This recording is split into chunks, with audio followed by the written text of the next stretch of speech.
ওয়াকাবের বিলের বিরুদ্ধে সমাবেশ হবে, যেই করুক না কেন, যারাই করুক না কেন, প্রত্যেকে সমাবেশে আপনারা হাজির হবেন।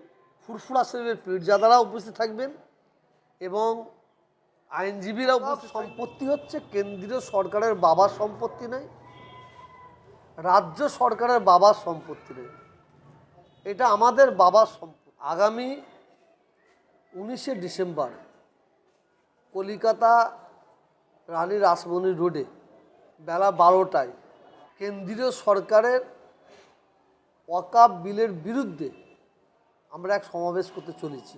এই সমাবেশে প্রত্যেকটা দিন দরদি ইসলামিক মুসলমানদের কাছে আমার অনুরোধ, আপনারা অবশ্যই এই অনুষ্ঠানে যোগ দেবেন। কেন্দ্রীয় সরকার ওয়াকাব বিল যে আনছে, এই ওয়াকাব বিল যদি পাস করে তাহলে কি হবে, আমাদের মাদ্রাসা, মসজিদ, আমাদের এতিমখানা, কর্মস্থানের প্রতি হস্তক্ষেপ করবে। কেন, ওয়াকাব সম্পত্তি হচ্ছে কেন্দ্রীয় সরকারের বাবার সম্পত্তি নয়, রাজ্য সরকারের বাবার সম্পত্তি নয়, এটা আমাদের বাবার সম্পত্তি। আমাদের মুরব্বীরা, আমাদের বাপদাদুরা ওয়াকাব সম্পত্তি দান করেছে। এই দানটা একমাত্র পিছিয়ে পড়া মুসলমানদের, তাদের জন্য, এবং মাদ্রাসা, মসজিদ, কর্মস্থান যেভাবে সুন্দরভাবে পরিচালনা হয়, সেই কারণে ওয়াকাব সম্পত্তি দান করেছে। ভারতবর্ষে রেলের পরে যদি জমি থাকে সেটা ওয়াকাব সম্পত্তি। এই কেন্দ্রীয় সরকার রেল বিক্রি করে দিচ্ছে, প্লেন বিক্রি করে দিচ্ছে, এয়ারপোর্ট বিক্রি করে দিচ্ছে। এই সরকার লাস্টে মুসলমানদের এই ওয়াকাব সম্পত্তির উপর হস্তক্ষেপ করতে চাইছে।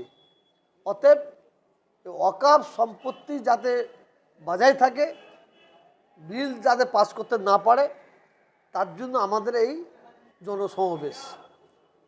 ওয়াকাব বিল সম্পর্কে যেখানেই ওয়াকাবের বিলের বিরুদ্ধে সমাবেশ হবে, যেই করুক না কেন, যারাই করুক না কেন, প্রত্যেকে সমাবেশে আপনারা হাজির হবেন। আমি অনুরোধ করব, আগামী বৃহস্পতিবার অর্থাৎ 19শে ডিসেম্বর কলিকাতা রানী রাসমণিতে আপনারা সবাই ইনশাল্লাহ আসবেন, এটা আমি আশা রাখি। ওয়াকাব 19 তারিখে যাই, স্টেজে যাই, আল্লাহ আমাকে যেটা বলাবেন সেটাই আমি বলবো। এবং ওই অনুষ্ঠানে ফুরফুরা শরীফের পীরজাদারা উপস্থিত থাকবেন এবং আইনজীবীরা উপস্থিত থাকবেন, আলেম ওলামারা উপস্থিত থাকবেন, সবাই বক্তব্য রাখবেন ইনশাল্লাহ। সেখানে গিয়ে বক্তব্য রাখা হবে। বলছি তো, সবার কথা বলছি। মাননীয় ফিরহাদ হাকিম সাহেব থাকবেন, ওনাকে বলা হয়েছে।